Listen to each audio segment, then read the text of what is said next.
That is an actual image of one of our fish. Oh, really? Yeah. Is it from the old pond? We've had her, yes, from all the way from the old pond. She's all the way back there. 2020, we had this installed to replace our original pond. It's about 6,800 gallons, 5.5 feet deep. It's got bottom drains, 2 skimmers to pull off debris that might fall in the pond. We have Japanese koi in here that we feed in the evening times to come out and enjoy the garden and listen to the wonderful sounds of the water and enjoy the beauty of the fish. It has 6 bogs around the outside to help with the pond plants and bring in flowers and pollinators and bees, which help with the fruiting plants around the pond. We do have aerators to help bring oxygen into the pond for the fish, including the waterfall. It does have 8 jets inside, which a lot of times the koi will play in the jets. Gives them something to do so they're not just bored swimming around. The water is crystal clear, so your filtration system really works well. Yeah, we do have filtration systems similar to what you'd find in a pool. We have UV lighting to help take bacteria out and that. And we do get a little bit of string algae typically when the first 100-degree temperatures hit, but that usually only lasts a couple weeks and then it goes away. And the koi tend to enjoy eating that too. So yeah, we really invested in that. We do have the capabilities when I backwash the filters. I did have 3 stations in the back and 1 in the front where we can hook a hose up and pump pond water directly around the yard to any of the plants and give them kind of that. The nitrogen rich water, that's a great use of pond water when you're we do that. It doesn't burn or nothing the plants. They really seem to enjoy it and thrive after we hit them with some pond water. But that also helps keep the water nice for the fish. Yeah, when you refresh it, it's nice. Yeah, I can do that a couple times a week and it doesn't seem to really affect the fish at all or the pond quality, the water quality. Actually, I think it helps a lot. And I see you have these shade sails. Does that really help with also the algae It does growth? help a little bit with the algae, and some of the plants, they get morning and afternoon sun, but the heat of the day, they kind of get a little bit of shade. It also helps us because we'll come out and you're not getting that blaring sun in the afternoons coming in towards us. So we can get out in the backyard. It cuts down tremendously. I've installed some misters in here, so when we get out here, it helps enjoy it in the afternoons year round. I wanted to bring some of my houseplants outdoors to see how well I can grow them on the patio. And so I have some variegated rubber trees. I also have some dragon fruit that I grew from seed.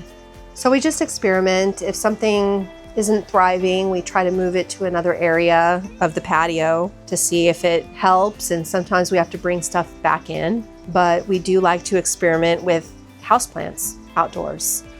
And what's this one? That is an abiyu. It's never flowered, but it's lived in that pot for at least 5 years in that location. It's so lush. Yeah, it does have a little, it's leaf cycling, so it will grow new leaves and then it will shed the old ones. Okay. I have a hard time with container plants. I always seem to either overwater them or underwater them, and I tend to kill them a lot, so I put them in the ground almost right away. But I'm just amazed with the amount of effort and the success you have with the potted plants. Well, we also have a lot that failed. So it's just, it's learning, constant learning, what does well and what does not thrive. And do you water every day for these, especially these hanging ones? Yes, they will be watered on a daily basis in the summertime. In the wintertime, they don't have to be watered every day. I have to check the soil and see if it needs water. So if it's dry, we water it.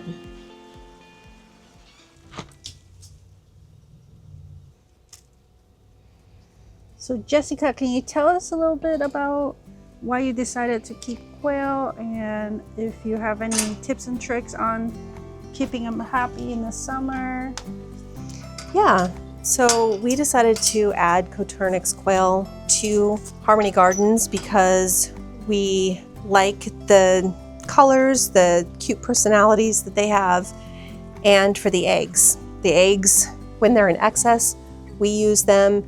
About 3 to 4 of these eggs will equal 1 chicken egg, and you use them in the exact same way. They have a little bit more of a richer taste, but we mostly have them to supplement the dogs' diets. They're a favorite treat for our dogs. Oh, wow. And when we have them available, they do get them daily. The only thing that is unfortunate about Coturnix quail is they don't have a very long lifespan.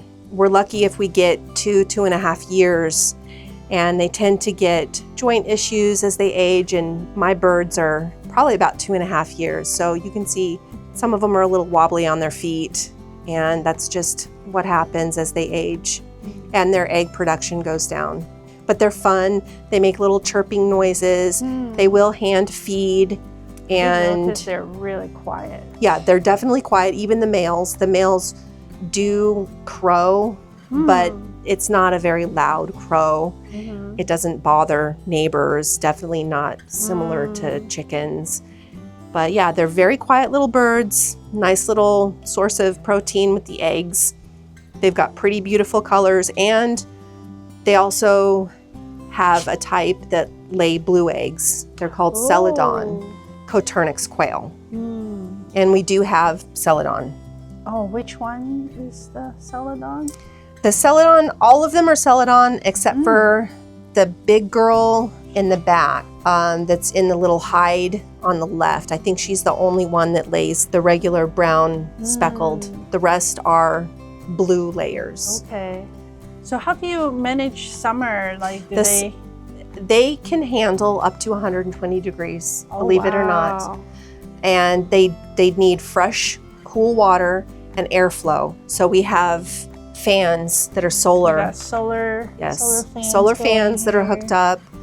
And then we have a light that will come on, motion sensing at nighttime, just for predator control, because we do have coyotes in this area. We also have cats that will come into our backyard and harass them. If they are harassed, they stop laying eggs. And they'll stop for weeks at a time if they're harassed enough. And for feeding, what kind of food do you give them? It's game bird. So anything for turkey or pheasant or anything, they need high protein.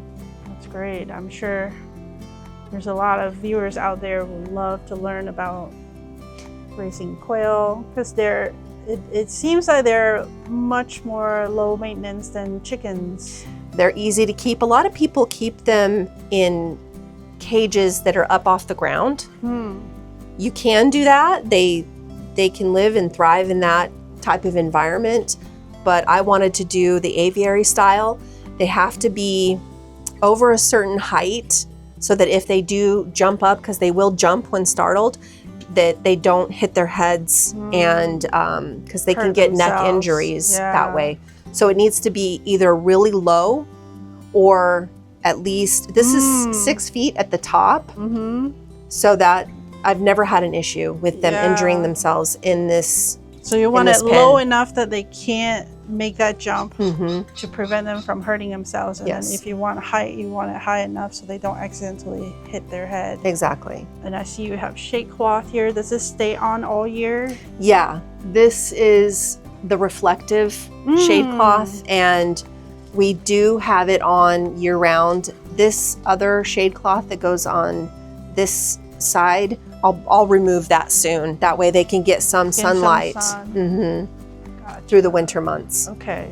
This probably helps the reflective heat from the wall? It does. Okay. In the summertime, yeah. Gotcha. Because the sun will be directly over their pen, and because they're in this area between the house and the block wall, there's a lot of radiated heat. Yeah. We do have a weather sensor inside, so I can monitor the temperature year round inside the pen. And if it goes consistently over 107, that's when I bring the water bottles out and I hang them. And that way they can cool off. Well, that's it. I hope you enjoy this gorgeous garden, the Harmony Garden by Jessica. We will do many more garden tours around the area. Hope you join us in the next one.